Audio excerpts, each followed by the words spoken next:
Transitioning. All right, guys, welcome to another episode of Let's Talk Battlefield. I'm your host, Echo Limits. With me today, I have Flak. Tell these folks about yourself. Okay. Hey everyone, it's Flakfire. You can find me online at youtube.com/Flakfire Gaming. Also on Twitter, Twitch, all of those fun places. Also Instagram for some reason. That's a thing. I don't know, but doing all the historical videos for Battlefield. Awesome. And you see him, you love him, Mambo_B. What's up, everybody? It's the family fun personality guy, Mambo B on Twitch TV. Thank you so much for tuning in. Aw, sweet. And as it is customary, I'm going to run you guys down through this episode. We're calling this one Time to Kill. Oof. All right, we got an oof already. It's gonna be interesting. And of course, I'm gonna remind a bunch of people about some of the things, do a little housekeeping on the podcast. Of course, we've been kind of off and on this holiday season, but we're trying to push out episodes to you guys, talk about our favorite game, Battlefield. This time, Battlefield 5, of course. Everything's gonna be Battlefield 5 related. I don't think any of us play BF1 anymore. So the topics of the day are going to be DICE changed Time to Kill. Next What? one. When did this happen? What? Yeah, What? right. Like, oh no. This is the first I'm hearing about this, Echo. Some might. You know, that's the crazy part. The next topic we're gonna have is how can DICE improve Tides of War? And the last topic of this podcast is gonna be what can DICE do to gain back trust? All of these topics were brought to you guys by us personally, what we feel passionate about. That is probably the best part about this podcast is its setup. And then in the end, we have a listener session. We also have an email session. If you're watching live on twitch.tv on my Twitch channel, welcome. And if you're watching on YouTube or wherever else we post this podcast, and you're watching it on iTunes possibly, welcome as well. You can always comment away. Let us know what you think about it. We'll try to read as many comments as possible and see if that generates an idea for the next podcast to talk about. I will also plug our email because a lot of people listen to the recording. They're not live and they want to be a part of the show. So here it is. The email is still the really lengthy, the Let's Talk Podcast at gmail.com. Easy, right? We got to make it work Yeah, for right. it, you know? Like, Yeah. you want to ask a question, you got to make the effort. You got to type that whole thing in there. Yeah, all right. So that is how you can reach us. Of course, we would love to hear from you. And this week, I don't think we have any emails, so we're going to have a longer listening viewers live session. So without further ado, let's go and jump into the first topic. Flakfire, take it away, sir. All right, so first topic today, obviously, Echo kind of teased it in the beginning there, and we bring it up with some trepidation that we're going to talk about the changes to time to kill.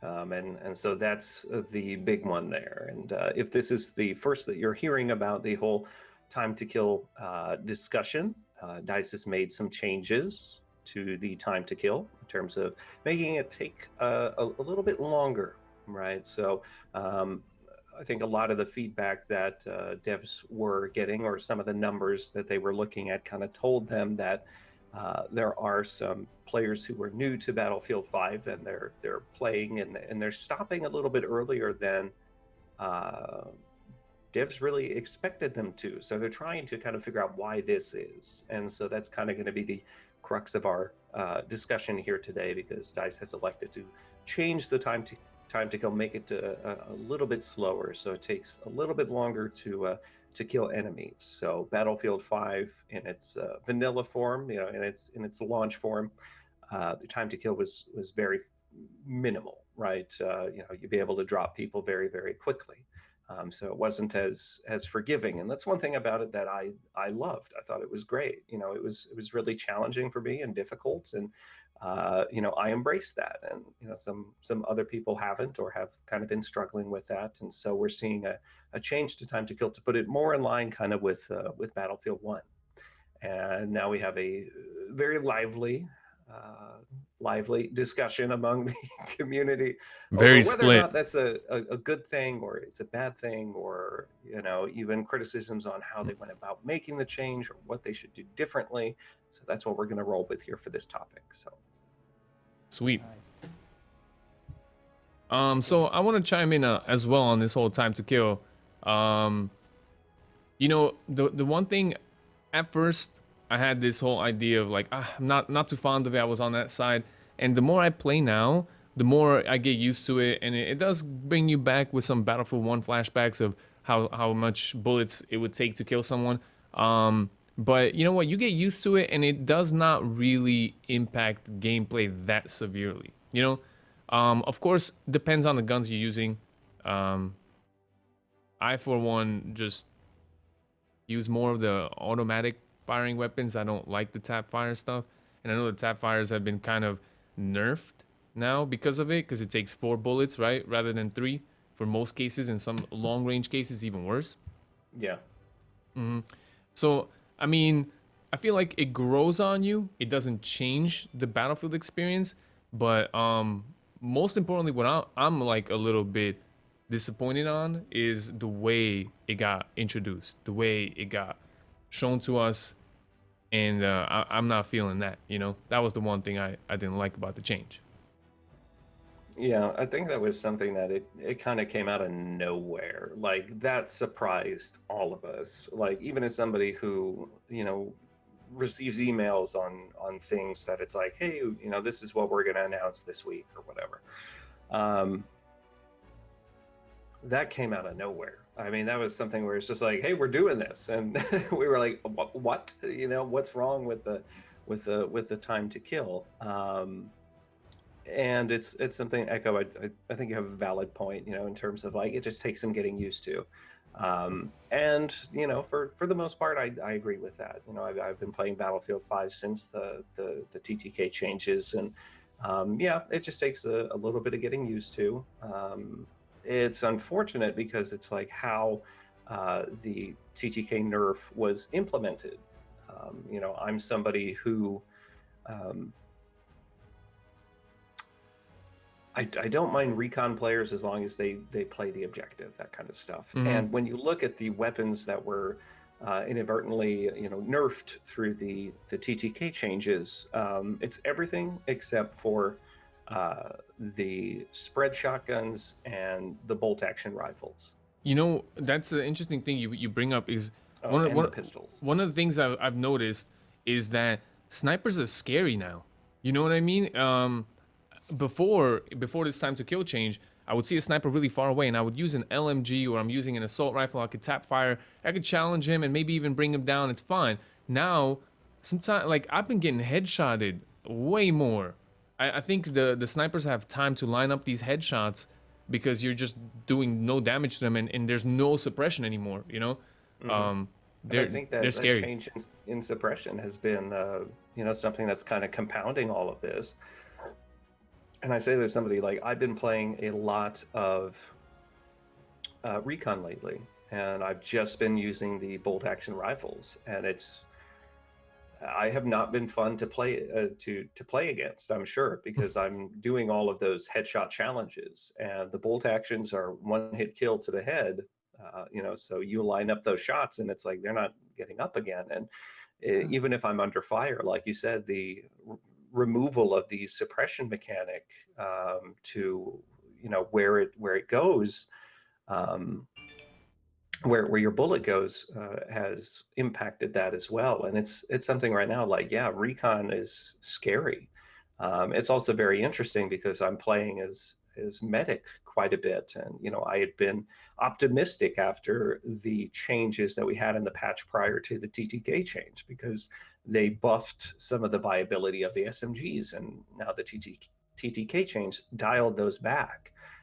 So I've been largely running with the pistol. I've been running with the M1911, the fancy silver one that you get for the EA access or Origin access or whatever. But the pistols weren't hit by the TTK nerf. So as somebody who's playing a medic, like I found myself going back and forth between the primary and the pistol quite a lot. and it's just changing the way that people play the game.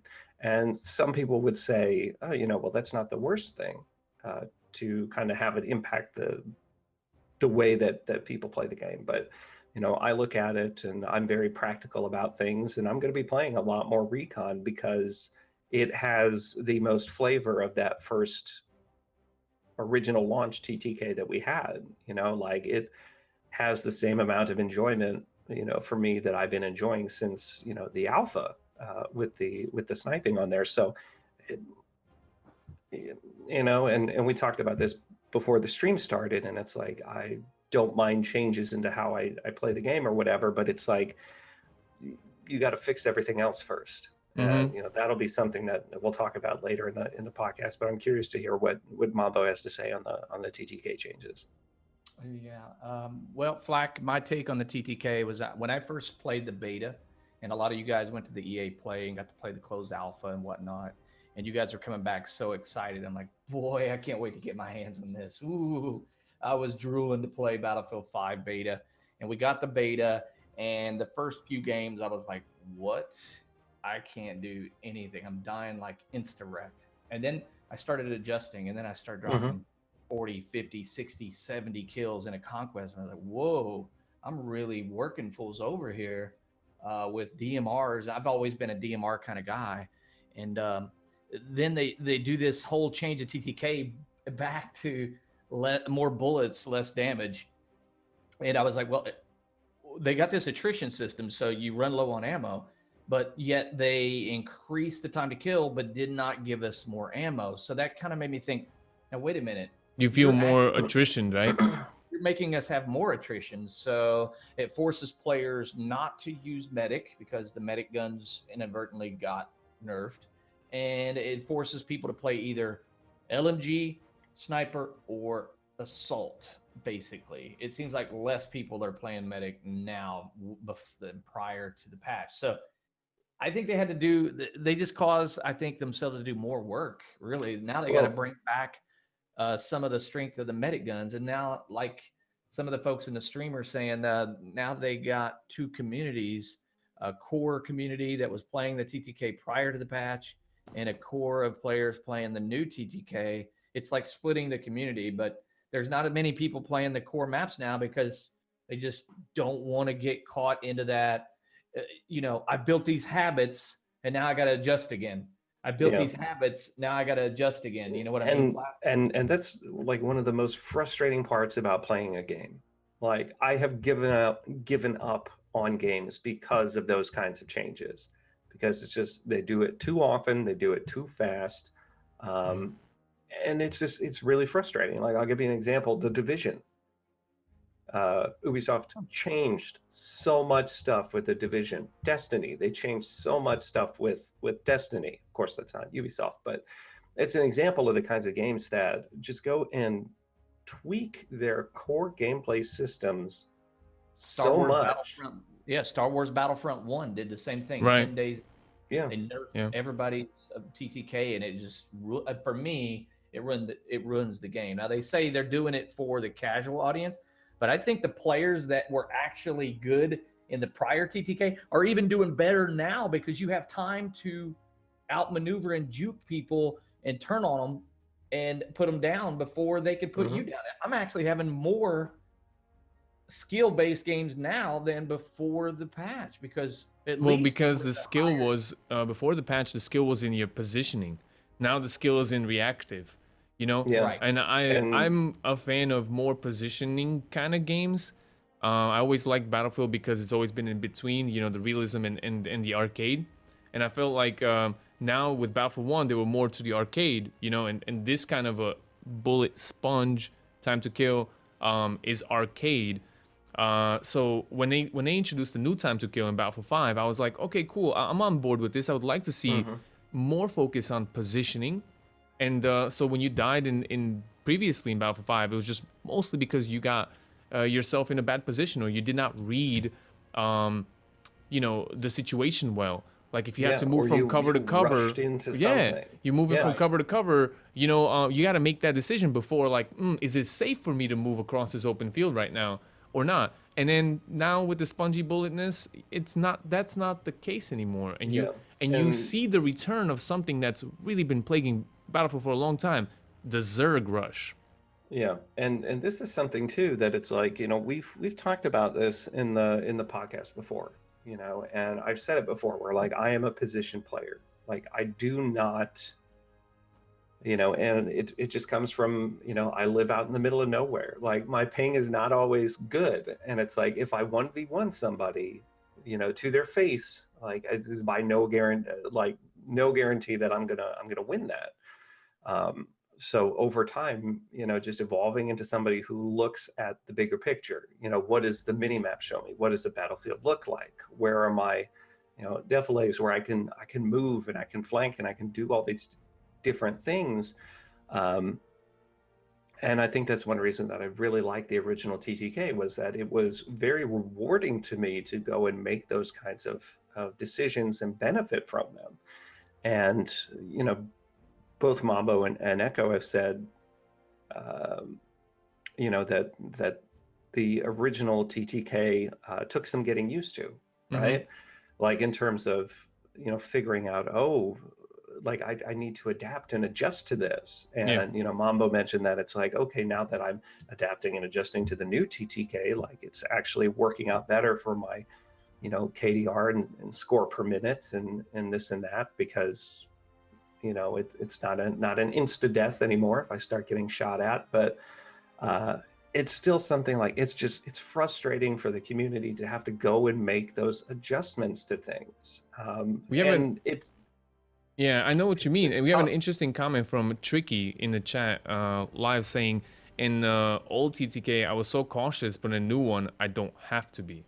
And I think that's the inadvertently thing that they changed. And like when Battlefield 5 came out and I played a little Conquest, and I'm not a Conquest fan, I like Breakthrough and more of those kind of linear game modes. Still upset that they didn't have Rush, but they're bringing it back, and I have high hopes, but also scared, But to bring things back on point is, when I played Conquest, I actually saw people defending. I actually saw people building up and wanting to do that because they were scared to do these kind of crosses and all that because the time to kill was fast. And now the time to kill is back to Battlefield 1, you feel invincible. You feel like you can take on the world, and then you start Zerg rushing, And that is not good for Conquest, Zerg rush. Yeah.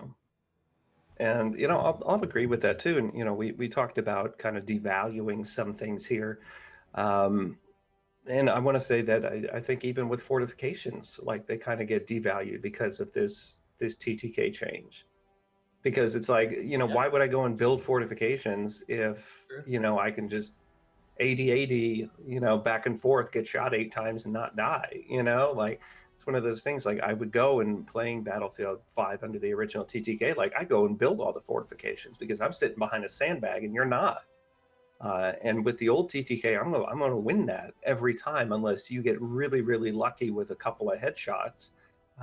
You're not gonna win that. And now it's like, I can see somebody running down an alleyway, and I have a beat on them from behind some sandbags, and I, put 7 bullets from a SMG into them, and they just run down a little hallway somewhere, and it's like, yeah, they've healed themselves, and but why? You're left without half of your bullets in your capacity, right? Yeah, and Mama, that was a great point to bring up, that it also devalued attrition. Like it made it it made it worse. And it's like, that's another thing. Like people complained about attrition to start with. They felt it was too unforgiving. It never bothered me. I would say that doesn't really bother me that much right now, but you got to look at the larger community. Like, what are people saying? What are people upset about? And I think, a number of people have made the realization that attrition hurts more now because of the changes to the TTK. Because you're spending way more bullets and whatnot. You know what? I want to pull out of combat and go get some more. And it's not fun going on little fetch quests inside Battlefield 5 to go get more ammunition, Yeah. You get killed on the way over there. It's like, oh man. But those are the decisions you have to make, though. It's positioning. You got to plan ahead. You're like, all right, I have 3 magazines on me. Am I gonna get into this engagement, or I have like 1 magazine left? Am I gonna rush someone and then have to pedal back to get ammo, or should I go get ammo now so I can be reactive if I get caught in a gunfight while trying to go get my ammo? See, these are things I like, but before we close off this topic, because we've been talking about it, and I think it's a great topic, and I want to continue the discussion. I think we're going to go a little bit over on this topic because it's a really good one, and it's a big thing the community is talking about. I just want to get your opinions, guys, on the whole, how would you change it, or what would you do now? Because I like to give DICE ideas. You know, like as a community, we have a lot of people saying nay. I want to be the force of saying, what do you feel? Like even guys in the chat, like if you're watching live, I'm like, how would you decide? Is this a good direction? Would you keep certain aspects, or would you take away certain aspects? Because for instance, personally, if you'd ask me, the time to kill change is only affecting a medic really harshly. So maybe I would keep the time to kill. Now that I've played enough of it, it's grown accustomed to me.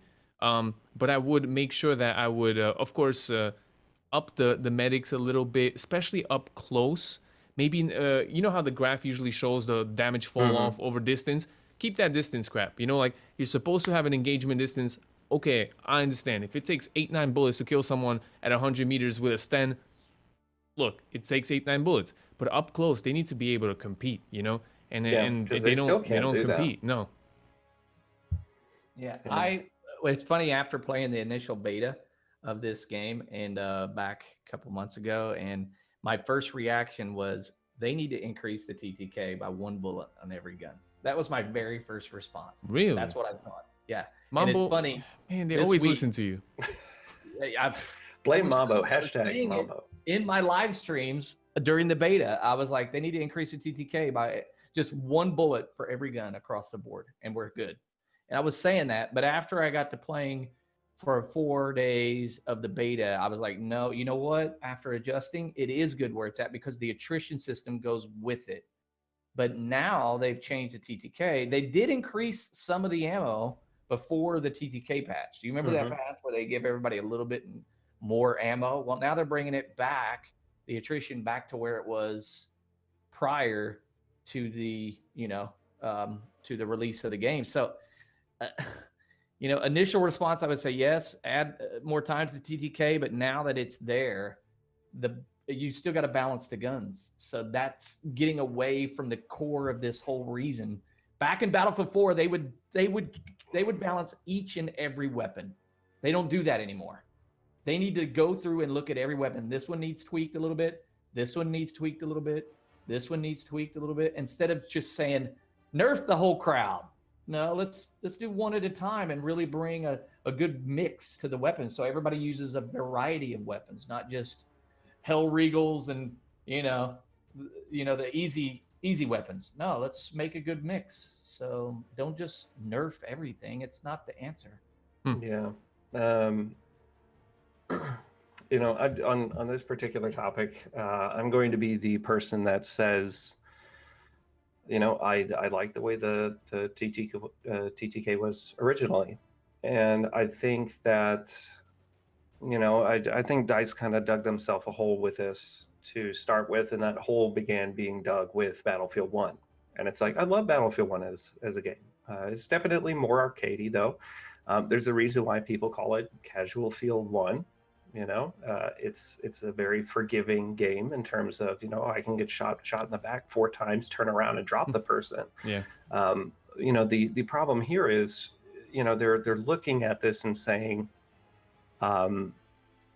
we're seeing too much churn, right? And you're having a lot of people coming. Can you elaborate on that term, churn? Right. So people know what we're talking about here. Yeah, churn was a term that popped up in the announcement on the TTK. And basically what DICE is saying is that we're seeing too many people get the game, start playing it, and then drop off. And so they're interpreting that as the game is too hard for them. So how do we make it easier? Well, I'll tell you how, Flak. I'll tell you how. It's not the time to kill. I know they want to do that. That's one step, and it may help. Sure. I really think the biggest thing that they need to focus on, guys, if they're listening, whatever, make better matchmaking. Where are the noob servers? You're so concerned about players picking up your game and dropping it. Guess what? If a noob joins my server and I kill him 12, 15 times, because I'm putting up numbers, man. You know what I mean? Like, that kid's gonna uninstall. Are you messing with the top 5? Yo, he doesn't Yeah, understand. I mean, yeah, he I doesn't need know to. your top There needs to five, be a Echo. warning, like, yo, top 5 is in this server. Like, Warning, oh. warning, Echo is in this server. Let me go, you know? Abandon all hope, ye who enter here. You know, like that should be a little pop up there. But no, like, and I definitely want to talk about that. But for me, like, I like the original TTK, and there are games out there that kind of refuse to bend on that, and they have done very, very well. There have been, games that have grown a lot after launch. And I think a large part of it is due to the fast time to kill. Rainbow Six Siege is one of those. You talk about games that are unforgiving. Rainbow Six Siege will kick you where it hurts. Yeah, but you know what? With Rainbow, at least you can squad up or match up against people of your own skill level. So people who can aim are fighting against people who can't aim. They're having half-an-hour gunfights going like this, you know? Yeah, but it's one of those things. Like, that game is very unforgiving, and it is massively appealing because of that. So that is important, and it's like it's one of the biggest draws for me with Battlefield 5. And the TTK on Battlefield 5 I really enjoy. Of course, we know that I'm a huge fan of Battlefield Hardline, which had a faster TTK. And so I was very happy with the original TTK in Battlefield 5, but I look at it, I'm like, you should keep it the way it is, and the medic weapons need a buff. Yeah, but when I kind of you guys brought up Flak. I mean, you brought up an amazing topic to talk about, and let's just jump into that. Even though it's not a full topic, I know we're doing off the cuff stuff, because TTK, especially coming out and saying, we're doing this because we're concerned about the player churn. I want to just kind of chime in on that, because as a community, I mean, you guys feel free to just jump in the chat and just tell DICE like what your input is, because my input in it is this isn't the deciding factor why people are putting the game down, if they are. You know what I mean? I feel like the core Battlefield person is playing this game, loving it, enjoying it, even though the changes are continuously enjoying it. But I do think that the new people need to have these friendly noob servers. They need to have some sort of better matchmaking, not putting them up against the legends that most of us are, and you guys in the chat too. I mean, you're here, you're watching a Battlefield podcast, you're probably putting up numbers. That's just a fact. And then at the end of the day, you gotta have people who enjoy the game, and I totally get that from DICE's perspective. Now, we want to talk about why people churn. Let's talk about making sure everything is straight up working correctly. Let's talk about me getting so mad I almost chucked the controller across the room because somebody just waltzed up behind me like the sneakiest fox and took my tags, and I never heard them coming. No footsteps. You talk about things that break the game. You talk about reasons why people would put the game down. Like, literally, those footsteps, they're still broken. When I heard about the glitch about people showing up on the minimap after they kill somebody, for me that was something I really debated. I was like, you're getting punished for playing good. Yeah, well, I don't want to play a game like that, because it's like that is an incredibly important aspect of a game. It's like I should not be illuminated on the minimap for getting a kill. Like, it prevents me from going and doing things that I enjoy with the game. Like, attrition already does that in some ways, right? We talk about limited ammo, not being able to go on insane kill streaks and blah blah blah. But it's like I have to compete with attrition, and after I kill somebody, I show up on the minimap. Like I just look at it. It was so frustrating because I would find myself on like great flanks all the time, and then you get one or two, and then somebody turns around and turn around kills you. Yep.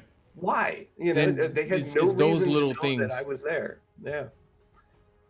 Mm-hmm. So I mean, that was one of the frustrating things. The no footsteps thing is still so incredibly frustrating. Because I heard they brought out Chris from Battle Nonsense to DICE to try to chime in on some of the TTD. So that's time to death, right? Mm-hmm. Because there's one frame deaths, and I still get them too, Mambo, and it's a good thing that he's helping them, because he's a really cool guy on YouTube. People should check out. Yeah, he definitely goes in frame by frame on issues, and I think that's something that's going to help them analyze. Okay, now we know what the players are talking about. It's one thing to say that you're getting one frame deaths, and another thing to actually show how it works. And he's a great example to do that for some of the devs over there at Dice, to bring somebody in that just analyzes that on a. He makes a YouTube channel on analyzing ping and TT, tick rate. Yeah, he just network analysis of all sorts of games and comparing. And Battlefield, what's crazy is when you looked at his channel and you looked at Battlefield 1 results and all that, Battlefield had one of the best netcodes in the industry. You had all the battle royales have terrible netcodes. You had Call of Duty having sketchy netcode. They fixed somewhat. Then you had like all sorts of games that he's done, Overwatch, whatever. You name it, it shoots online. He's freaking done a network analysis on it. And Battlefield 1 had pretty good netcode. So it's like going from BF1 to BF5. What happened? Personally, I don't feel like the netcode in Battlefield 5 is bad. I have not had instances where I'm like, what just happened with my netcode? You had to get one-shotted by a Sten at least once. Oh, I'm sure it's happened, but it's something. With pistols lately. I've been dying one shot with pistols. It's like my assumption is when something happens like that, that it's like, oh, I got hit by two things at once. And it's like, Battle Nonsense actually put up a really interesting post on Reddit about that, where he said, here's what we should do. We should have a little chart on the kill card that shows you where you took damage from. And from who. I seen that. Because I think there's a lot of confusion about these, one frame deaths, where it's people just getting shot by multiple people at once. And it's like, yeah, you get shot by 3 guns at once, you die in one frame. You can't get around that. That's going to happen. But it's like, at least if you show them that, they have feedback on it, and they can see it and be like, oh, okay. Across the map, and you got hit by this guy. Yeah. And it's like, okay, like. And but you know what? That'll end the accusations. We have a good comment from exo__ on the stream, and he says that lol, I still get shot around corners and etc. Netcode is terrible, but I will say I do get shot around corners quite a bit, where I'm like running and I get hit, so I'm like I dive under cover and I'm already on the cover for like a second of my time on my, and then it gets over there. So like, right. So we just wanted to stress and finish off this topic, because we ran a half an hour on this topic. It's a good one though. It's very important to talk about. I just want to stress that even though DICE thinks that player churn is due to this time to kill, I think it's a very small factor when compared to everything else that's in the game that needs adjusting. And it's nice to see that they're working on time to death with Battle Nonsense, for instance. But they need to be working on this solution for these noobs, because Christmas is almost here. And these Christmas noobs are going to put your game down just as fast as everybody else did. You know what I mean? If you don't have something built into the game for them. A lot of the comments here that I'm seeing, I get shot around corner, I get shot behind cover, and it's like, did we all forget that that's a thing? I don't die until I take cover. It wasn't that bad. Battlefield 1. That you can, no, because there's bullet penetration. Like, but I'm talking about all the time. And it's like, it specifically shows you when you get shot through cover. Though, like LMGs and snipers, it wasn't meant for an SMG to shoot through cover. Yeah, no, I get shot by things, and it's like Battlefield 4 flashbacks. Okay, I haven't had that experience, and it's like when I get shot when I'm behind cover, there's a little icon that shows up next to the person who kills you, where it shows like a bullet. Oh, that's what that is? Yeah, I just thought that was like some sort of cool graphic. Through cover. No, that specifically tells you that you got shot through cover. Make a YouTube video on it, Flak. Yeah, Flak, please, can you educate us? Because I've seen that. If you guys don't know what he's talking about, it's right next to the headshot thing or your death thing. And it's like a little splatter, and I always just thought that was like cool. You got shot, No, that's specifically telling you that you got shot through cover, and it's something that I've, and it's like there are people who are like, no, that's not it. It's like, I don't know. I'm just saying that I haven't felt like I got shot behind a corner all that often. It's happened a few times, but I don't feel like it's been as bad as it has been in the past. It's still a problem where you have people who you're playing against who have pings of like 90 or 100, who are really abusing that ping level. And that is a thing that you still see, and like I can tell when I shoot you can't somebody solve people's internet. Like why somebody is playing on my server with a ping of 95, like go play on the EU servers. You know, Mm. Yeah. like Well, it's frustrating stuff, but let's move on to the next topic. I think Time to Kill, you guys all know they've definitely made changes. We'll see what DICE figures out in the future because apparently it's not forever. This is like a Right. test, which There's the gonna be last thing I would comment on is I don't appreciate being a test subject, which I bought your game for $80, excuse me, and I didn't sign up to be a test subject. Just saying. Yeah, Bring back let's get it. CTE, do that over Yep. there. You know what I mean? Don't do this new content stuff because I already said that's a goofy thing. But test it there, get people to volunteer there, cool. But, you know, not in my main game. Sorry. well, and I have the issue with how they, split the community, where they have Conquest, and now they have Conquest Core, and they're like, this is going to be the first thing of a hardcore experience. And it's like, you just took a mode that everybody loved, you threw it on the bottom of the list from a user interface perspective.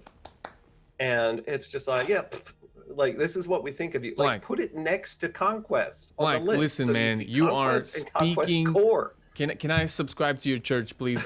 Because literally, and this is a topic that will never end, guys. Literally, this is my concern too. Is like they're gonna look at the statistics of it. They're gonna put like, well, we have core and we have conquest, right? And then people are just playing conquest. They stop playing core. But you put it all the way on the bottom. Guess what? That's gonna affect whatever the player base wants to decide. And think about how many people don't even know what do It's you mean by also core. Not, It should be it's like hardcore. searchable. Core sounds like a like it's mentor worse. server It's also not easily searchable in the server browser. Like you have to punch in like the name, core in order for like it to the show renter up in server there. program, right? Where's my rented server at? Well, you're all the way at the bottom. Son. But it is one of those things. Like there has been zero communication, and like the biggest problem with this is, there has not been a pop-up in the game that tells you that they made TTT changes. Yep. There hasn't been any information about what the heck Conquest Core is. The only place we have seen that It's has YouTube been and Twitch. Reddit. YouTube, Twitch, Reddit, Dan Yep. and Braddock making postings on Twitter and Facebook and whatever. And to their credit, they're trying their best. Like, I mean, it's it's not their fault. their and fault. no. But it's like there is no communication in the actual game about like, hey, here are the changes that we made. Like Yeah. I've been popping into random parties and playing with people, and everybody's PO'd because they're like, why aren't people dying anymore like they Flak, used to? maybe was there an official tweet or official post made on a Battlefield channels rather than the community manager's channel? I didn't see one. That doesn't mean that it wasn't done. Okay. Yeah, no, I know just what you mean because I haven't didn't seen see anything either. But I Interesting. tell you what, you read the comments on every official post that comes out on They're all just Battlefield. blasting them They're because just, I mean, "Change hey, the TTK rightfully back." so. They're getting hosed. I mean, it's like you can't be doing that. Guys, topic's over. Let's move on to the next topic. I did bring a topic to this podcast for a reason. I want to discuss it. All right. So There's no time, Echo. right, listen, right? The time to kill, there's just too much. anger We here. just got nothing else to talk about, right? No, we have plenty to talk about, guys. If you want to chime in with your ideas, your thoughts, and you're not part of this live chat that is lit today, just write to us. The Let's Talk Podcast at Gmail. Love to hear your thoughts. And let's see if we can get some constructive things towards DICE and just make the game better, because this is a game I love to play. I'm going to go into my topic now, and it is how can DICE improve Tides of War? So I want to ask you guys, the audience, everybody at home, just I like Tides of War. It's great. How can we make it better? I just want more of it. Like I'm really enjoying the way that they're doing it. Like I had so much fun that first week. Like even with the broken challenges. Like we could talk about that, on its own thing. But I had so much fun, like looking at the roadmap to the VGO, and then being like, oh, okay, I need to do this, I need to do that, I need to do this, and I can go here, and then, okay, I can do that, and I can unlock that special thing for this week. And then taking a step back and looking at the really big picture of like, okay, I'm leveling up as I go through Tides of War, and I'm unlocking these different camos and whatever. And I found myself specifically going and completing some of the tertiary challenges in that line to unlock the VGO, just so I could get additional points and faster level up on the main overarching Tides of War Mm-hmm. track there. And it's like, it makes me incredibly happy that they've gone and done this, because this was something, I talked a lot about on the podcast when it came to challenges and things like that. And it's just like, I just don't care. With Battlefield 1, the challenges that they had out there, I'm like, I could give, Because they weren't fun, a flying my boing. my biggest concern is that what is being done in Tides of War is just more mundane. Where's the fun in Tides of War? Like I look at the things that they have you do: throw 15 med packs, revive this, do that. Like, okay, I get it, because it's supposed to be easy enough for everyone to do. But Coot mentioned in the chat, he's just like, yeah, well, it's broken, because what was the exact comment that Coot wrote? I read it.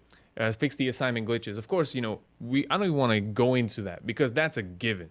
What I want to do is I want to talk about like what would we like to see in Tides of War as far as like progression assignments or things that we can do that can be better. Now, my thing is I'm on board with there has to be easy to get something, right? But I would like to see something like that's challenging in a way, like give the player the option to pursue something more interesting, Well, and I think as they go along with this, I think we'll see more of that. It's something that I don't think they wanted to make really tough challenges during the first initial phase of this kind of stuff. But like you're saying, I like the way that it is. Like, I like that I actually have challenges that I care about now. I like that I'm going through these things like, oh, I need to do this. Oh, I need to do that. Like, another thing that we can talk about is like, I think it's stupid I can't view my progression in those challenges in the main game. Like, Yeah, it'll show that you a needs to little be thing there. in That a would be corner, better. but it's like, I want to see that map. Right. Me too. I And want to see that map. Correct. it's one of those things that it's like, I'm really excited for it, because I'm looking at it, I'm like, yes, this is the way that you should do it. Like, looking at uh the way that the challenges progress. Like, you can say what you want about the actual challenges of like, they should be harder, they should be different, whatever. I like the system that's in place for this, and I think most people do. I think it's something interesting to talk about here, and I suggest we come back to it after Mambo talks about his weigh in on the topic. But the VGO, which was the first thing that you could unlock for that first week of the Tides of War. If you missed out on that challenge, you can buy the VGO for 1,700 company coin. Can you say that again, Flak? Because some people came into my stream and said, I can't get the first weapon now. No, you can. You can buy it now. Yeah, if you go to support and you go to weapons, the VGO there is listed, and you can unlock it for 1,700 community coin. Okay. Yeah, it's a community coin. And then I'm a little mixed on that. Yeah, because and I think there's a lot to discuss on that. I do want to do that, but I want Mambo to kind of go into his thoughts on Tides of War first, and then we can loop around back to that. I'm trying to be a good boy and not interrupt you guys.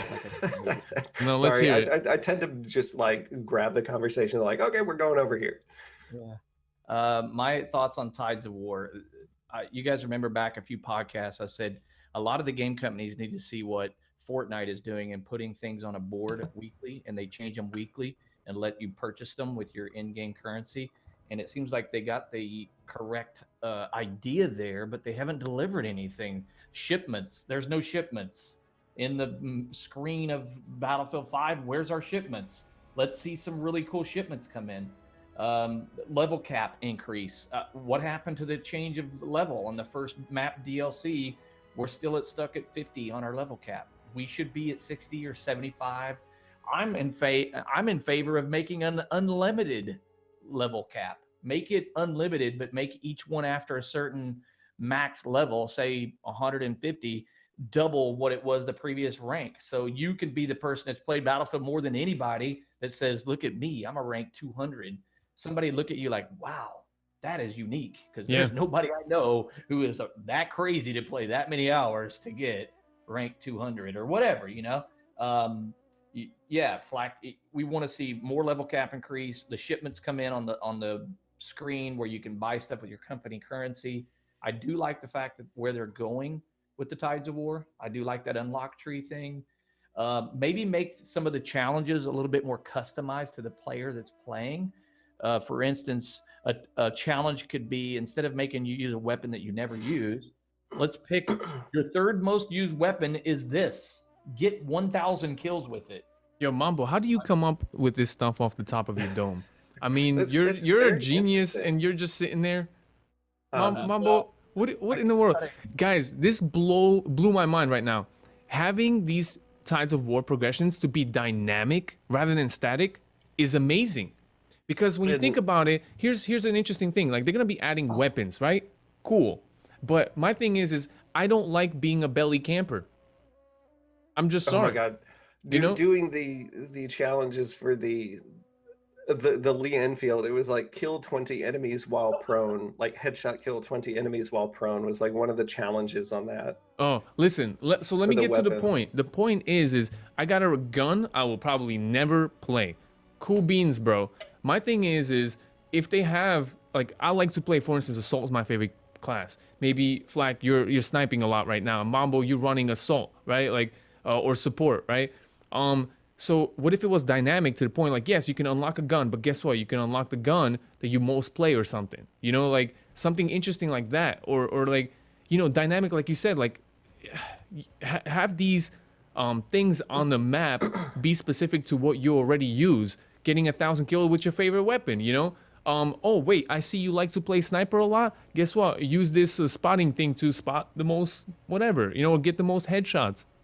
You know, things you already do, so it doesn't feel like a chore. Because guess what? I can go clean my room right now, but I don't feel like it because it's a chore. You know what I'm saying?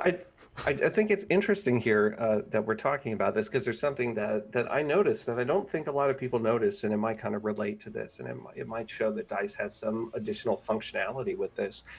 You know, your daily challenges, right? Yeah. That you have for the small amounts of company coins. And they're that you have, just like, 3 a usually day. goofy and throwaway challenges. They're just like, hey, why don't you fart in this glass? And that's it. Like, you turn on the game today. Come on, click They three. are Click different three. for everybody. Like, none of us have Yeah. the same challenges. Oh, so they could be dynamic. So they're different every day when you log in for everybody. So I was playing with somebody and he's like, "Oh, I have to do this daily challenge. Do you have to do that daily challenge?" I'm like, "I don't have that daily challenge. Like, my set of challenges is totally different." And that was really smart, I think, on DICE's part to do that, because it keeps, you know, like, do you remember when everybody had to build a snowman for the experience points? And guess what? It didn't work. Did you know that? I was able to do it if I did like a weird workaround thing, and I was able to get it to work. But it was Dude, one I of those was in things, there like, digging. I had 5 people digging with me. It wouldn't build. I turned on Echo's stream and I see you continuously digging for like 30 minutes. Yes. There's Yes. got to be a snowman in here somewhere. Well, I see it and I envision it. You know, like when you know you're supposed to be a sculptor, you look at a slab of stone and you envision what's inside. I envision the snowman. You know, and I'm over there digging nothing. You know, Jeez.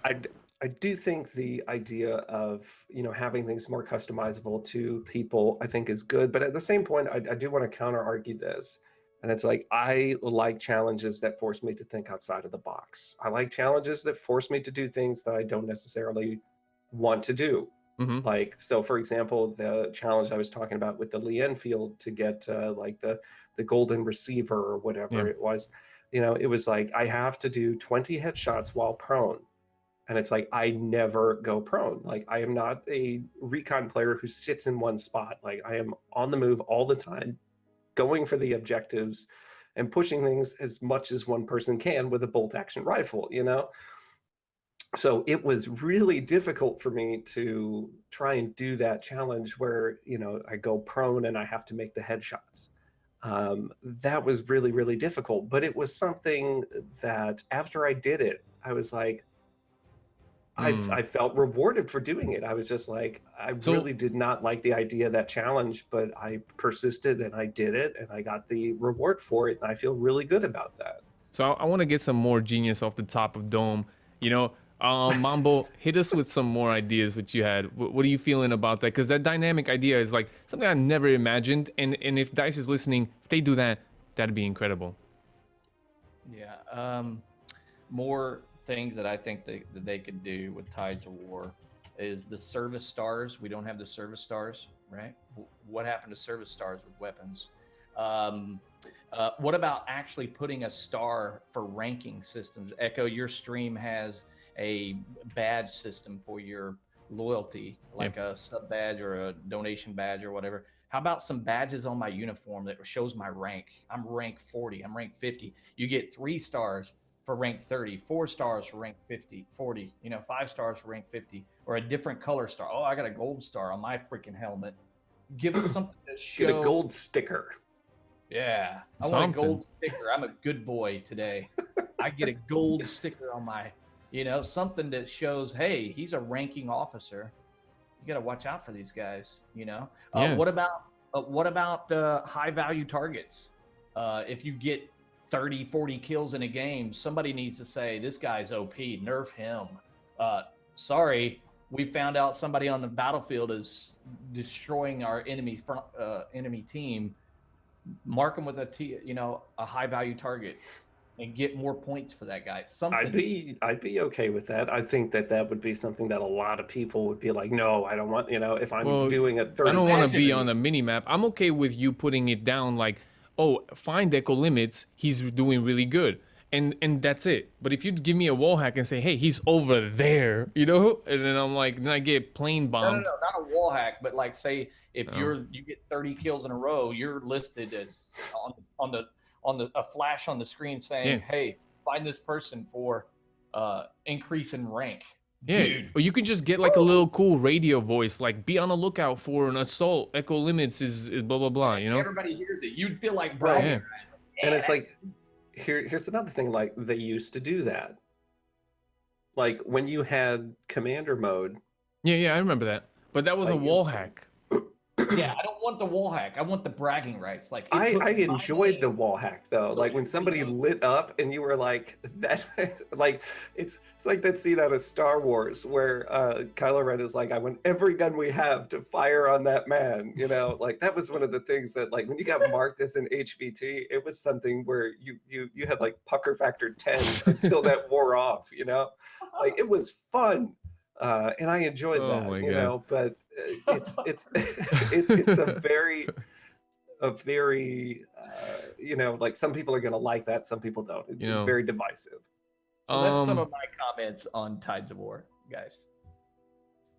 What do you mean? Like, that's the thing. Like, I just think that they're, I just think that their criteria that the way we progress through Tides of War, I like the fact that you can choose differently, choose your own way. That's always the best thing. You give more, I forget the word what I'm looking for is, but you give more autonomy or authority and to that's the player. Thing that, we didn't even talk about, but it's like there are multiple ways to complete those challenges. That's good. But these challenges, they're very lackluster in the most part, So I'm just trying to see if they can make it better. And besides what Mambo said, I mean, that's just phenomenal. If they're changing per person, doing something, and you're personally challenging that person, then you don't even have to worry about making them too hard or too little, too easy, because you base it on the skill level of the person.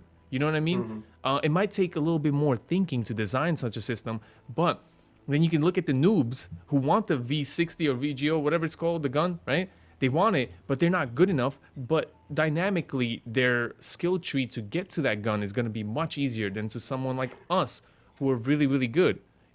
Them, you can maybe ask them if they barely play the game and they're really, really bad at it. You can ask them, hey, man, just please get 10 kills with the Sten. Like, that's your favorite gun. Like, you could do it. Come on, you could do it. And for us, it'll be like, yo, Mambo, can you get 1,000 kills with the Lewis gun? Because you're ripping it, but you're going to have to work a little harder, Right. And that's the challenge I would welcome.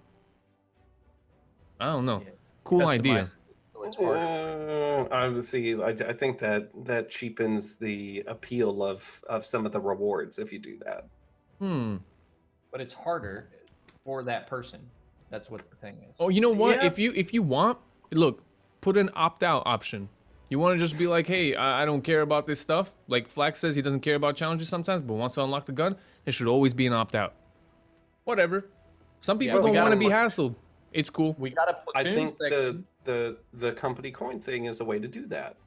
you know, where it's like Oh you yeah, got the because you can just VGO, earn and it. You it's can just like buy it. if you didn't go through that whole process, you know, you can pick up the VGO now for 1,700 company coin, and that's something that, you know, and we had this discussion earlier, prior to the start of the stream, where, you know, a lot of people are saying, well, 1,700 company coin isn't a lot for that gun, like, and if I'm going to have to work to unlock the the rat burner, for example, and then next week the rat burner is available for 1,700 company coin, like that's cheaper than, you know, your standard, like your common Yeah. uh, Oh customization, yeah. visual Okay. Yeah. customization options. So Customizations are a little expensive. That's what you mean yeah, by that. so that Mm. was something where I'm like, I'm fine with guns being super cheap on company coin, because as a dev, I think you want people to play with those guns. Okay. I think that you know, you shouldn't have a real barrier to somebody's gameplay in that way. So keeping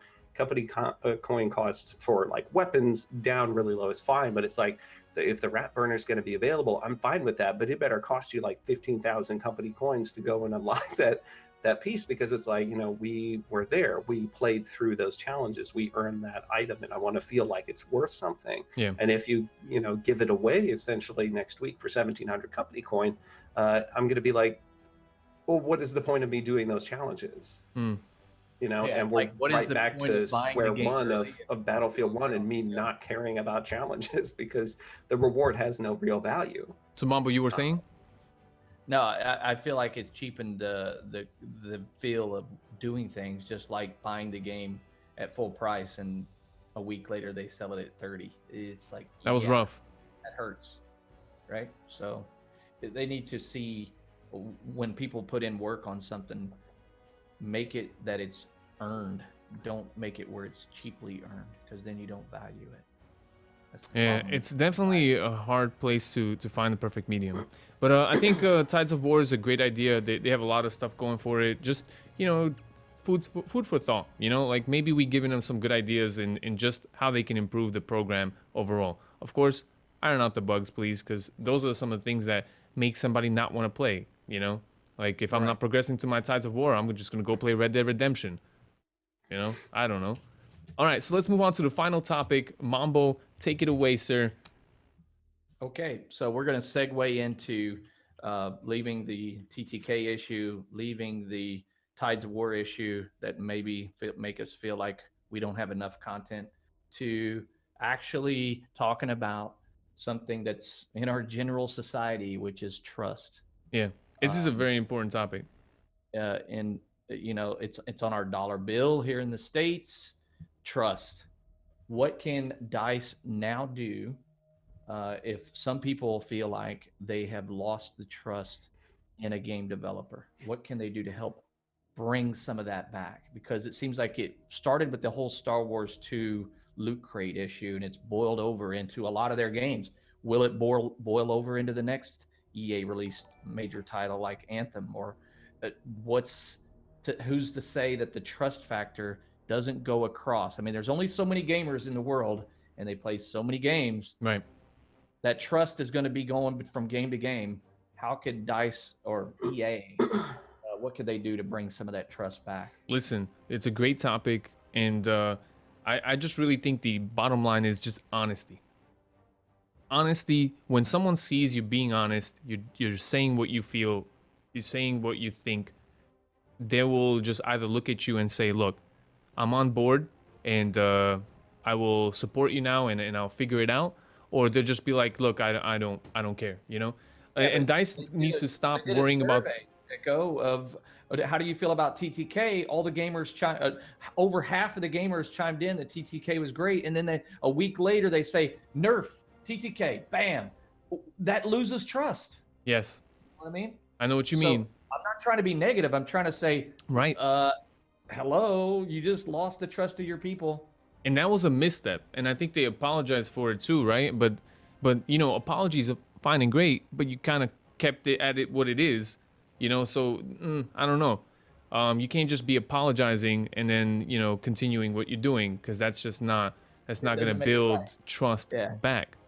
Honestly, they need to be more open with the decisions, why they make the decisions, and It's a tough one because sometimes I see in game development, like they try to please everyone, and you can't please everyone. I think this is something that, you know, we're talking about band-aids at this point. Yeah. I think this is something that it's like it's got to start before the game comes out. So like looking at the issues that we have with Battlefield 5, like I love the game. Should have probably come out in March. Like you talk about this, you read the comments that people are saying in chat. You know, like Serdum says, they already screwed up multiple times since release. At least to be honest, like there are other people talking about they screwed up years ago. Like EA can't keep, you know, the developers releasing games that have these kinds of issues and expect people to just be like, no, it's totally cool. Like, because I can look past a lot of the issues and it's like it's fine. But I like the Sony approach, Flak. You're not a PlayStation gamer, but Sony pretty much says they own studios, right? They say no time limit. It's when the developer finishes and feels like it's comfortable to release the game. That's when we're going to start the marketing campaign. Don't set a marketing campaign and then put your studio on a deadline. Make it unlimited. Say, you know what? We're having to push it back because Naughty Dog says the game is not ready.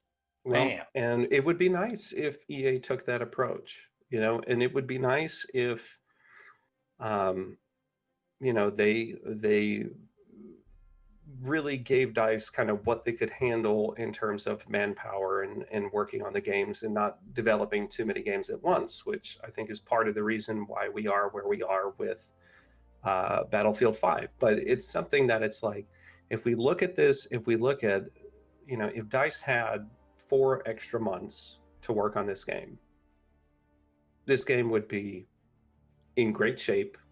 It would have all of the kinks kind of worked out of it. You'd have a very stable game, and we wouldn't be having these kinds of discussions about why are footsteps broken. Yeah. You know, why is there a problem with the mini map? Why aren't things tracking properly? Oh, we just put out a new patch. How did that break fortifications? You know, there's just a lot of pressure, and I feel really bad for the devs making because sure they're doing the best that they can with what they have available in the time frame that they are allotted. Right. And when you try to cram everything into that window, it doesn't work as well as it should. And like we just keep having issues where it's like, okay, we fixed this, and then it's like, oh, but we broke this. And it's like, you know, it's one of those things. It's a symptom of not having enough time. That's definitely one of those things. You know, you have to put out something that is completely full. But to bring it back to the whole trust thing, I feel like what they need to figure out is making sure that when they launch their games, they're unifying the communities that surround the games. And most recently with Battlefield 5, you know, they split the community by making some political gestures towards some political views, you know, and that's not a way to build trust. And even most recently, if you look at Star Wars Battlefront, you know, making a system where the progression is tied into randomization, which you can purchase into, you know, that is not trustworthy, you know. So it's these things that they need to omit. And I hope that, you know, it's okay, you know, and here's the thing, like life is about making mistakes, and it's okay to make mistakes as long as you're moving forward from them, you know. And they did that loot box thing, they learned their mistake, cool. They did this social justice warrior that's a lot of internet going talking about, cool. All right, mistakes, learn from them, move on. Don't split your player base. Like I think Shelly GG said something. I read her comment, and she was just like, just don't split us up, you know, with this new core thing and the new time thing. No, keep everybody together. When everyone is there, trust will build. You know what I mean? You know, and I think if the game works and works well, trust will build, because that's something that it's like, you know, we joke about Battlefield being a buggy game. Right, you know, we joke about You know, a lot of EA games being that way, and it has to do with the amount of time that they have. But you know, you bring up a good point there, talking about the whole social justice thing. That one thing EA can do, not specifically DICE, but EA can do, talking about regaining trust in things. Like, and I've had this conversation with a lot of people, you know, not on the podcast, but it's something, it's like, you can't, if you're EA, you cannot be arrogant. Yeah. You cannot. Like, other people can get away with it. Women in the You game, know, don't buy it, up those until people- Fallout 76, I'd say Bethesda could get away with it.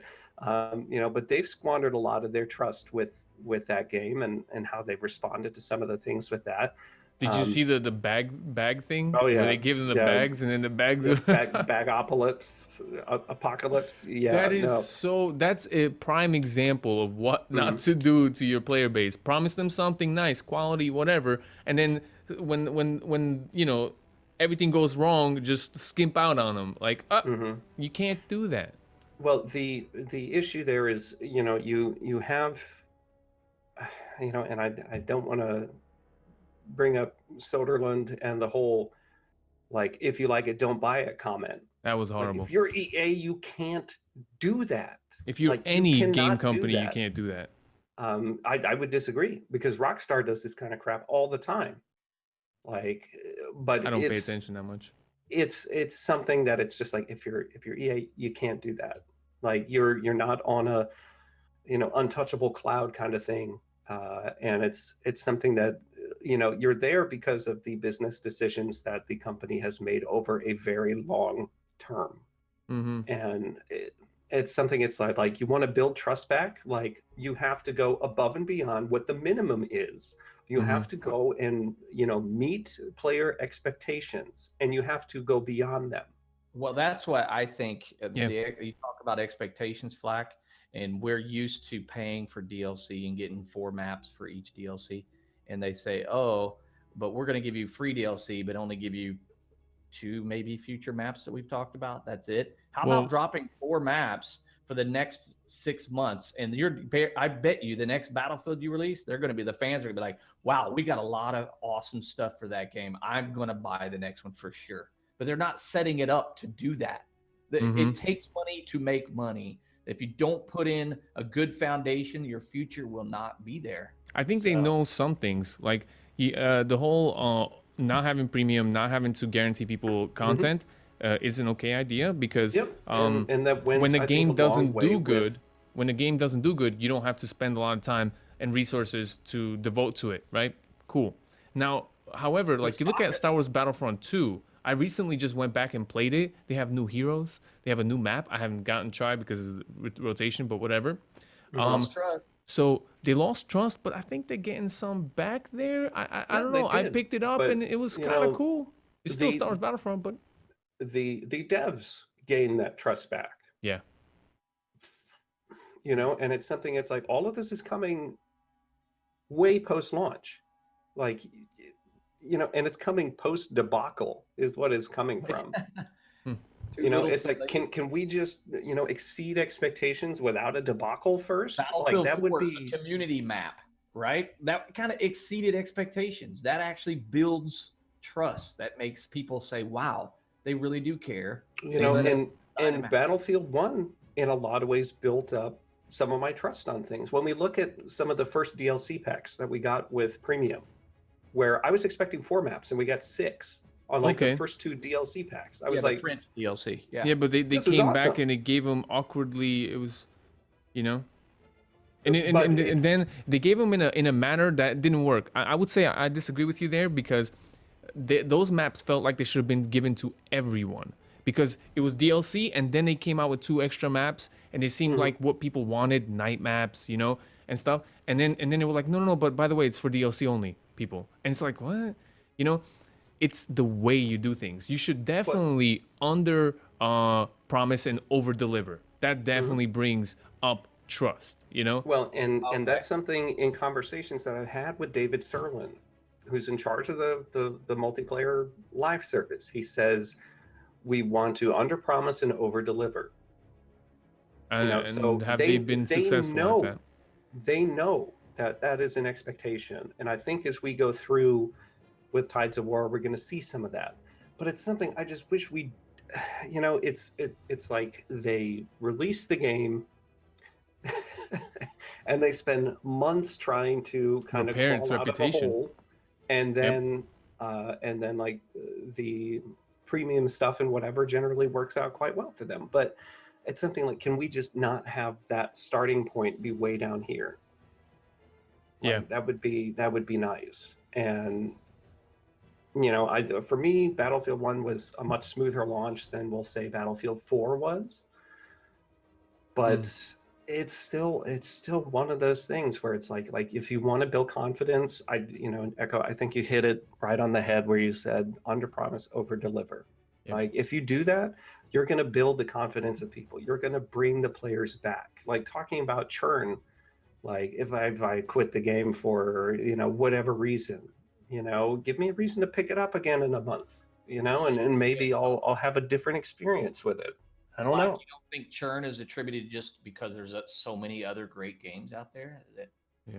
I think it probably plays into it, but I also think that's another reason why it's like, hey, you should release the game 4 months from now when, you don't have to compete against Red Dead Redemption 2 and, some of the other stuff. But It's the Christmas money, man. I mean, like, it is. You look at decisions, and guess what? Fine, I'm okay with companies making money and everything else, but you got to have a yes man. Everybody needs a yes man. I call up my boy, be like, yo, hey, I'm thinking of doing this. Don't do it. All right, cool. And I think they need that because when they pushed the game back as far as they could, like a week before Black Friday, guess what? That just screams that you're there for the Christmas money. Like you can't, you see it and you need to do it, and then that just goes off wrong when the game launches and it's not ready. Had they held it to March, that would have been the right move. We're unfortunately not there though, Mambo. Echo, I always say the games that release earlier in the year are going for the Game of the Year award. The games that release later in the year are going for the money. There's another That's Mambo interesting. mind explosion. Look at Yo, God of War, Mambo, Game of the holy Year. smacks, man. Mambo, how do you not have a mind blown emo on Twitch? Please, didn't you just earn an emote today? No, I'm 15 Oh, man. sub points away. 15 sub points. Yo, guys, go sub to Mambo so we can get a mind blown. Next episode of the podcast, I want to see a mind blown emo every time Mambo says something amazing.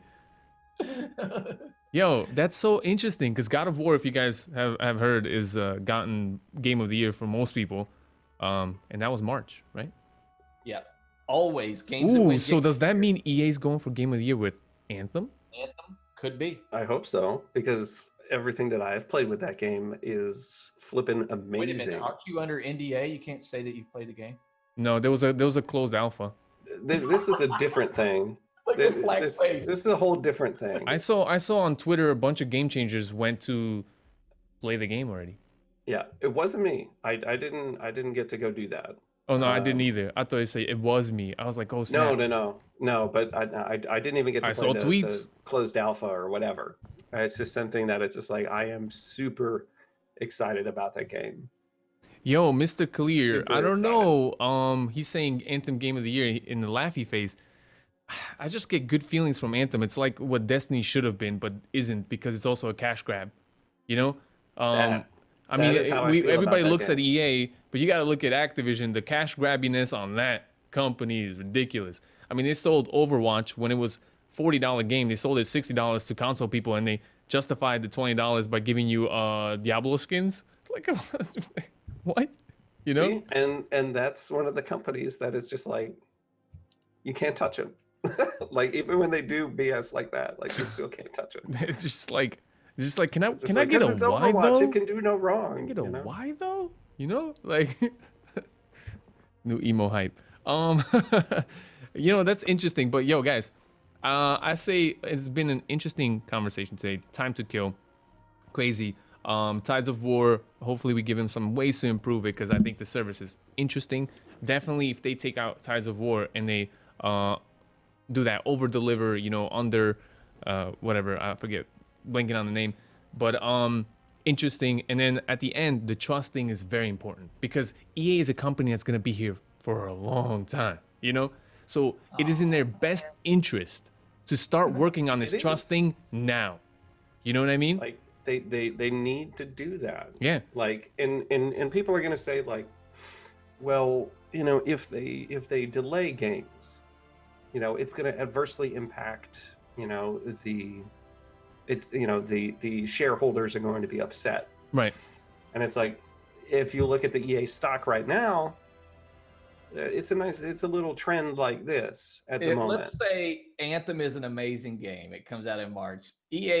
Anthem will get hate just because people hate EA. Yeah, that's exactly. because they need to change that. And the thing is, if you're a company, like I said, EA is a company that's going to be here for a long time.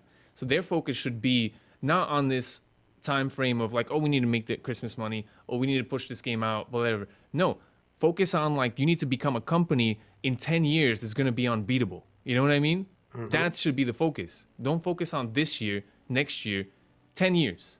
How are you going to build that into that? Like you look at companies like Nintendo. Nintendo could make the goofiest doodad for the next 50 years and it'll still be here. Because Nintendo has like, I read once an article that they have like a stockpile of money like stupid big as like Apple. And it's just one of those business decisions. Maybe it's a different culture because of Japan and they were like making sure that they save money for better times or whatever. But they could make a zippity doodad for the next 50 years and pay all their employees and still be okay. It's crazy. That's where you want to be. That trust, level of trust. Nintendo fans are trustworthy. You know what I mean? Like, you just kind of like know that Nintendo's going to put out something. You're going to buy it. Smash Brothers is awesome, by the way, guys. Go check it out. Hashtag not an ad. But it's crazy, right? And I think it's important here to realize, too, that we're talking about EA and we're not, saying nice things about it. 5 years ago, it was so much worse than this. This is true. 10 years ago, it was so much worse than this. So it's like they are making progress, and it's like we're sitting here and they're still not really meeting our expectations in some ways. I think they're exceeding expectations on the graphical front. I mean, you got this new RTX card with the freaking ray tracing that exceeds probably the PC gamers' expectations because they don't even have a rig that can play that at 60 frames. So it's like you're exceeding there, but then you're hurting the simple things, right? Listen, man, I'm giving you the Yama Snow right now. He's speaking the truth, man. Speaking the truth. Mambo mind blown emote coming soon. Oh, the best. But gameplay, we give you Christmas poo. You know what? It's all true. They're definitely getting better, and we're out here to give them better ideas, and hopefully they'll make better Battlefield games. Because I love the franchise. I don't know what's wrong with me sometimes, but I do.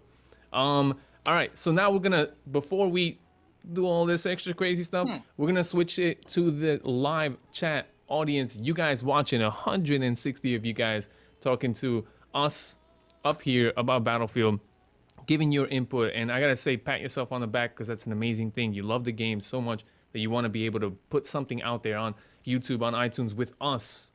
People you guys watch and support. It's tremendous, man. I gotta say thank you to guys for watching. Now, of course, we're gonna transition to an open live session with you guys. So any question you have to any of us, you put an @ or you can put @cast, CAST, in case you can't spell.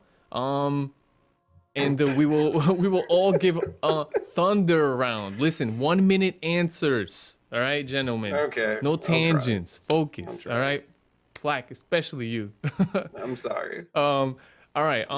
So we're gonna go into that, and I will remind people the email if you want to talk to us and write in. It's called the Let's Talk podcast @gmail.com. We didn't receive any email. Feels bad, man. Why though? Echo Emo, brand new. Just plugging today, ain't I? Well, we got our first one from M Hater. It says, "@crew, are rockets underpowered?" Rockets? Yeah, are ain't rockets no rockets in the game? I've shot. I think it's talking like. You mean V1? All the time. Or you mean like the rockets for tanks? I think he's talking Panzerfaust because it's talking about shooting a rocket at a person for 30 damage. Yeah, splash damage is not there, but direct hit, you will one-shot somebody. Oh yeah. Yeah, like I've headshot somebody with the Panzerfaust before, and they just like they disappeared. I don't know what happened to them. Yeah. But it Good. is something that I like. That honestly, I like it the way it is right now, because it's like you don't want to have like talk about gameplay in this game, talk about skill gameplay. Yeah, the You splash damage shouldn't is be able goofy. to just throw Panzerfausts at people and hit somewhere near them and kill them, because it's like, what does that do for the gameplay? Like I hit them directly, I should be rewarded. Yeah. You know, but it shouldn't be like a, you know, easy kill mode where it's Mm-hmm. just, you know, let me chuck a Panzerfaust somewhere in their general vicinity and get a kill. All right, we have a comment from Necro, also a Twitch.tv streamer and Battlefield fan and a game changer, right? Necro, you're a game changer because obviously we've seen you at some of the events. Front page too, yeah, congrats, man. So Necro says at cast, say something positive about Battlefield 5. What do you like the most about it? Thunder round. One thing that's positive. I like the sniping gameplay, how it feels, everything. Like it's fantastic in terms of like compared to other Battlefield games. I had this discussion with somebody where they were like, "Man, there just seems to be a lot more collateral headshots, you know, compared to like Battlefield 1." And it's just like I don't know what they did, but I love it. Like it is so rewarding. The Like to specifically, headshot yeah, is bigger. I don't think that it necessarily is, Yeah, because they increased it. That was one of the things that was a change from Battlefield 1. Headshot. I think it's amazing. Like it feels a lot of fun to go out there and specifically aim for those, lead somebody, hit that headshot and get rewarded for it. You Mambo? know, and Myself. Like a minute, man. Yep, 1 minute, dude. Ding. Myself, I like the ability that they have an emphasis on squad gameplay. I'm a big squad working kind of guy. I like the fact that if you roll with the squad, you're rewarded as a squad. I mean, there's some other people that I've gamed with in the stream in the community that's in the channel right now, and when we roll tight, we win big. So big ups to the squad work from Dice. Cool. And for me personally is the changes in the goofy things in Battlefield 1 that made it super casual. So I liked I guess I'll just have to say one since I can't say them both. But for me, it's the removal of suppression. You know, I can have gunfights that are interesting and skillful. It's like, you know? Yeah. Suppression was trash. Hashtag carried. We got a new question at crew from Arioli. He's asking, I always stay prone, bipoded on my trusted MMG. Am I playing correctly? Should I change my playstyle? Well, MMGs can only be bipoded. Well, you can shoot from the hip, but you got to be really close. I think he's trolling. I don't think he's trolling, but specifically, I don't know. Like, I like the idea of MMGs being the gun where it's like, okay, I'm a control this alleyway, or this hallway, or this doorway. Like, you need to have that field of fire there. With the new TTK, it's going to be a bit more difficult to do that. So, I don't think hanging out in one spot is going to do too well for you. But I laugh when I see people bipoded up. I'm like, oh, look, a free kill. Yeah, free headshot. Look, the whole MMG thing, it's in the game, you know, EA Sports. I don't know. Are you playing the game correctly? Look, you play the way you want to, whatever you find fun, and that should be the part of the game. You know, it's like. And like Dramazing has a @cast question of, should I trade my game in? For that's what? Partially a trolly question. It is a troll. These guys are just trolling us. Can I get a why though now? Like seriously, stop trolling. But it's something like I'd look at it and be like, well, if you trade it in, like you're gonna miss out on all of whatever the free content is when it comes out. So we had another one from wait, where did it say? I'm hater. VinX Razor says, Cass, do you think they will revert the TTK back or stay with separate playlists?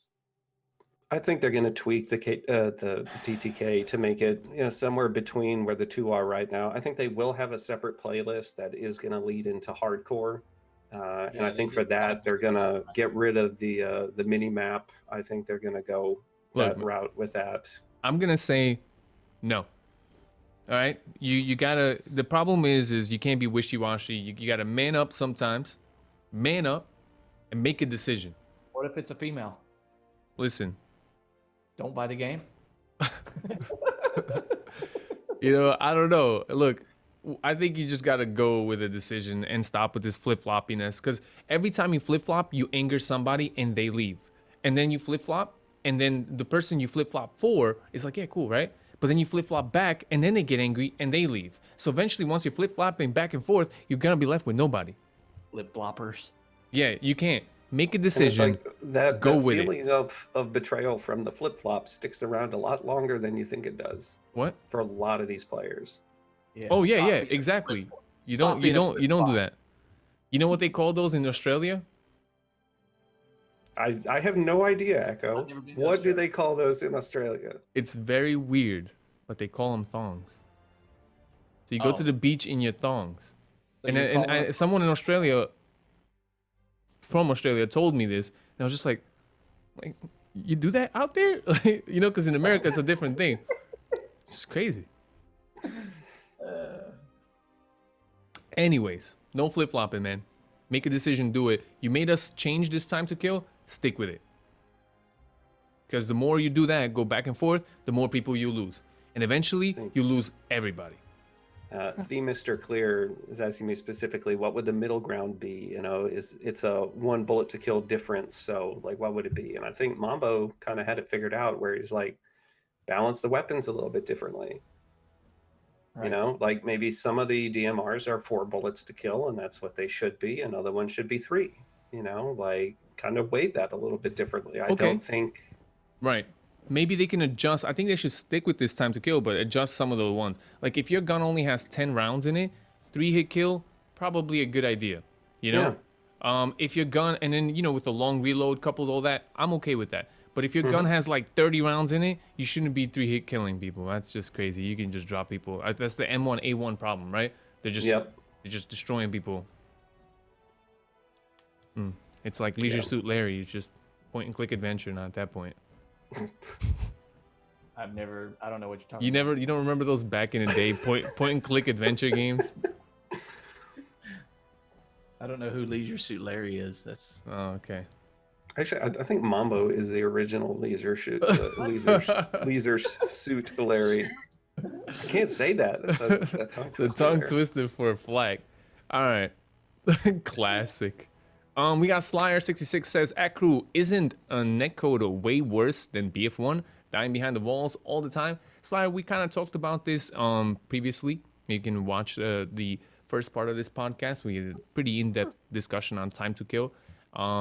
But yeah, it does feel like it's a step backwards in some aspects, especially when it comes to time to death, And we did talk about Battle Nonsense, a prominent YouTuber in the netcode analysis spectrum.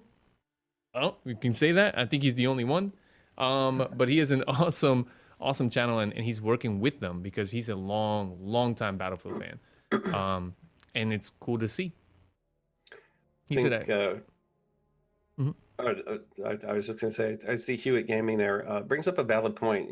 He says, at crew, I feel once the Americans are added, more people will join back. And I think that's probably true. Once we see some DLC, kind of based around that, I think it'll bring some people back. But, brings back more people? No way.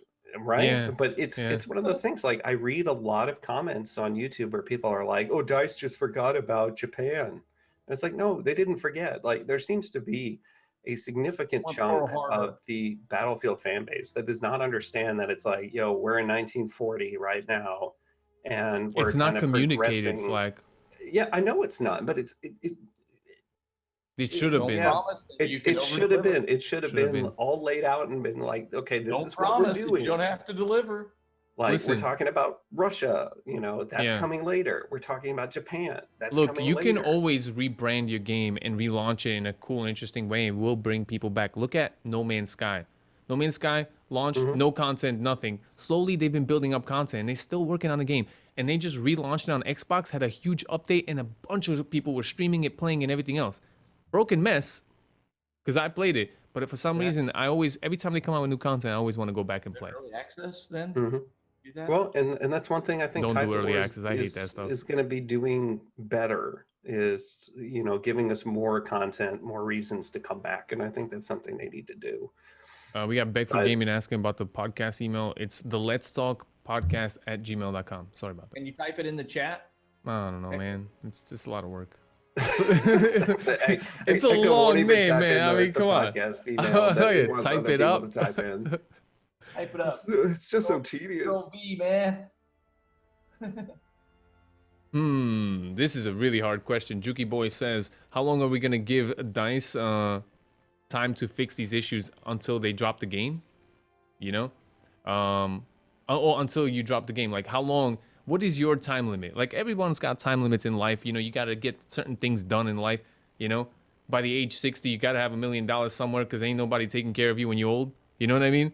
So, what are you guys' thoughts? That's a very harsh question, but I think DICE needs to hear it. Well, it's something that it's like, honestly, like I will probably be there throughout the entire thing. Up until the next game comes out. I realize that there are a lot of people that are like me in that regard, and there's a lot of people who aren't. It's something that it's like, this experience right now for anybody is frustrating. Yeah, I'm frustrated too. It is frustrating for like any number of reasons. And you talk about churn, you talk about that kind of stuff. It ain't just TTK. Yeah. It's a lot of other things. There are some very complex factors that are going into people's fatigue with the game. Listen, and I'm a longtime Battlefield fan. I feel the same way you feel. When I like something, I like something, But it is disappointing over and over. If something disappoints you over and over, you do tend to put it on the back burner. Not saying I'll ever not play Battlefield, but it does give me the feeling that I might want to go play some other games. Like I played a little Red Dead Redemption. Like just in between, and it's a little bit more common for us live streamers. When you're a YouTuber, you're making content YouTube, you can play other games on the side and make your content, right? But when we're live streamers, we're live every single day, and people come in. And I was playing the other day Star Wars Battlefront 2 because I wanted to check out the new updates. Bunch of people coming into my comments saying, "Hey, what are you done with Battlefield 5? Are you mad at Battlefield 5?" I'm just like, dude, I'm just not playing Battlefield 5 because I want to check out something new. Right now, Yeah, for 5, it's yeah. Or I was playing Red Dead, and just because I didn't pick up Red Dead until it was like later on, and then a bunch of people were like, "Oh, you're not playing Battlefield anymore? Like, you don't like it?" And it's just like, no, I like Battlefield, but I want to check out some other games because it's fun. We want you to get burnt out. And listen, see, and it's like, I'm still not burnt out on Battlefield 5. Like, the gameplay is fun. I like the maps. The maps are much better than I think the launch maps from Battlefield 1, for example. Like, I'm very happy with the maps that we have in Battlefield 5. So that makes it easy for me to stick around and play it. But Mambo brings up a good point, especially for me, where it's like I don't have a lot of free time. And as somebody who tries to do YouTube, it's like I have time to really play one game. And it's got to be Battlefield, unless something else comes out and I want to do content on it, because then I need to do that, because You're not a full-time gamer. I have a full-time job and a baby and a family, and it's like I can't. Hey, that's weird, right? I can't go and. You're not married to Battlefield? Everything. That was your girlfriend. I am, but don't tell. No, but she'll never leave you. And next thing you know, they're like, "Oh, shelved Battlefield as a franchise." Yeah, guys, we're gonna move on to other games. Battlefield's gonna be shelved. Like, what did they do that with? Medal of Honor? Yeah, Medal of Honor. They need to bring. Do you think that's ever a possibility? Does Battlefield get shelved like Medal of Honor? No, I don't think so. I think it's Killzone. It's something that, like, Medal of Honor will come back when single player games are doing particularly well, which hopefully will be here in the future. We're talking Red Dead, there's a lot of cool RPGs that are going to be coming up. Great single player. Cyberpunk 2077, The Outer Worlds, I think, is another one. That one's from Obsidian. You got Dragon Age, whatever the next Dragon Age thing was just announced. Like, All right, it could be real nice. Thunder round real fast. We got another question. Austin Powers says, "Acru, what fallout do you feel? Do you see from Battlefield 5 like future titles and the ways DICE communicates with the community?" That's a great Fallout question. 76. That is a wonderful question, because the answer to that is going to determine basically how we relate to Battlefield in the future. Because I look at this and I think that, you know, EA and DICE are learning some really hard lessons about marketing and communication. Because, you know, the way that gamers communicate is totally different now than it was 10 years ago. Yeah, you got Discord, you got Twitter. I mean, it's everywhere. Well, and it's something that it's just like you didn't used to have so much input from the community, and I think that that's grown a lot along with all of these other platforms with which people used to communicate their thoughts and feelings on things. So I think when it comes to, you know, what will happen with future Battlefield 5 games, I think you're going to see a lot more communication and a lot more openness, because it needs to be there for the game to be successful. All right. I think they should troll CNN and put it on one of their specials. Hey, new Battlefield update coming, so and so. Put it on CNN News. Just real quick commercial, bam, that's it. That demographic is not buying games. I know, but it would be talked about by a lot of people. Listen, you know what's funny is I was watching, like, and people criticize Battlefield 5 for not having enough marketing, whatever. But every time I watch Comedy Central, it's nothing but Battlefield 5 commercials. But you know, like I don't watch regular network television. I have never seen a Battlefield 5 commercial. And I think that is, I'm sorry, man. That's funny. That is a big issue, because it's like, no, because we look at this, like, where's the demographic? Comedy Central, who watches that? Hey, man, you got to get your fix of South Park. Come on. Where is the demographic of people who are going to buy this game? Integrity. Like, the vast majority of people who watch my videos are between the ages of about 15 and 34. Huh. Those people don't watch network television. Wow, yeah. Network television is dying. Reach them somewhere else, and it's almost shameful that I have to sit here and be like, I have never seen a Battlefield 5 commercial. And if you're telling me that they're running ads on network television, you know, for 45-year-old people watching Comedy Central, like, I've seen a lot of Naughty Dog commercials for, was it Uncharted 4 during the Super Bowl and stuff? I think I remember seeing that. I was like, whoa, a new game, you know, trailer for Uncharted was during a Super Bowl. Wow, that costs some money. Stuff like that, you know. Let's see some of that. Everyone watches YouTube. Yeah, they do their marketing on YouTube and stuff. And nowadays they also focus on content creators, you know, as marketing. They use a lot of that as their push for selling games. I guess it's a different world. But they can't rely on that, you know, on its own. They're trying to get new people, Flak, not old people. Like, if you're watching my channel, you already like Battlefield. Like, true. All right. I think we can slide over to the ending of the podcast, if you guys don't mind. We have quite a lot we discussed this episode. It is a lot. I can't wait to see what is gonna happen next. It seems like they're just coming out of left field with things like that. No, it makes for great podcasts. Yeah, you know, we have content, you know. I don't know. The reality is the game could always be better. And I like the fact that we all sit down. Thank you guys for sitting down with me, Mambo and Flak, and everybody else who comes through in the live recordings, and everybody else who comments away in on the YouTube and on iTunes, gives us a rating on iTunes. I mean, I gotta say thank you to everybody, because you know, we sit down and the game could be so much better, but it could be so much better with all of us, you know? So that's pretty important. So pat yourself on the back. Let's see. We will be back again. Don't know, there's holidays and everything else, so just stay tuned to our Twitters and whatnot. We'll do sign-offs in a minute. But I want to remind people again, the email is theletstalkpodcast@gmail.com, and you can send us your thoughts, any ideas you have. Maybe you want to improve this podcast by some sort of way, saying, yo, you should have some gameplay in the back. You know, I've had that comment a few times, but I just don't know where I would put it. You know, it'd be kind of confusing unless I don't know how that would even work. But send us your thoughts, comments, anything. The email's right there. Until next time. So let's do some quick sign outs. Gentlemen, where can they find you when you're not on this podcast? Flak? Okay.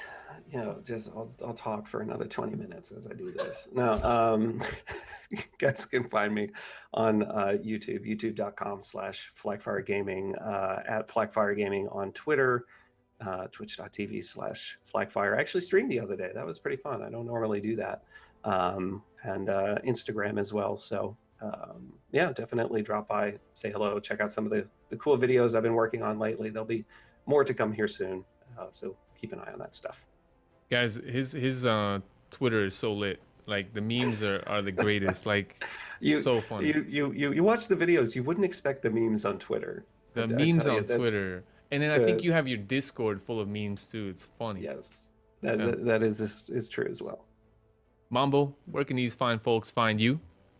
Thank you for tuning in today, guys. I'm one of the co-hosts, Mambo_B. You can find me on Twitch, of course, 6 days a week. And if you want to reach out to me, you can reach out to me on Twitter at Mambo_BEE. Cool. Awesome. And I'm Ecolimits, spelled with a K, EKOLIMITS. If you're listening to the podcast, that helps you out. You can find me on twitch.tv. I'm a regular Twitch streamer. And talk to me on Twitter or Facebook by just typing in my name. Search it up. You'll find me. I'm easy to spot. I'm thinking of doing a little bit more YouTubing. Yeah, YouTube is Ecolimits Live. And go ahead, hit that subscribe button for your boy. And we'll see you there as well. Until the next episode, guys, thank you for watching. Stay classy, everybody. And don't get into too much trouble on that battlefield. You know, keep your head down. You know, we gotta have a cool sign off, guys. Like keep your head down. Is that the podcast thing? Because now you can crouch run. You know, dude. All right. Thanks for watching, guys.